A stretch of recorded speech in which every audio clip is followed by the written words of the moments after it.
These are some of our top weather stories on this Saturday. We have additional rainfall, which may lead to some flooding concerns across parts of the Northeast, plus some heat on the way for parts of the Southwest. We have some hot weather for today, but it's just getting hotter, especially into early next week, plus some stormy weather that we'll be watching over the Midwest as a cold front continues to move southward across the area. But first, it's out to Lynchburg, Virginia. We've had some concerns here that a dam may break, and that would lead to some very severe flooding in this area. Now, fortunately, that dam has held, but we've had some overflowing and certainly still some issues. Now, drier weather, though, is expected in the Lynchburg area as we head into the remainder of the day today. However, further northward, we do have some additional flooding concerns, which may mean some more heavy rain as we begin the day today. So a number of flash flood watches as well as a few flash flood warnings have been in effect throughout the morning hours.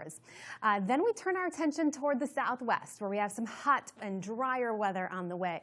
These excessive heat watches are for some warm weather that is anticipated for the first part of this upcoming week.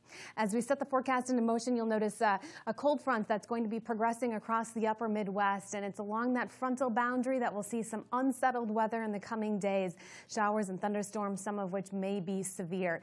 And so the Storm Prediction Center has placed parts of the upper Midwest under a slight risk for severe storms today, as well as a marginal threat stretching from Colorado up through the UP and Michigan and into the Dakotas.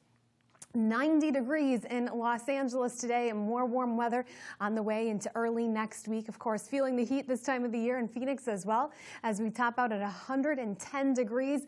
Beautiful day ahead, though, in Seattle and Portland with high temperatures in the mid 70s and low 80s.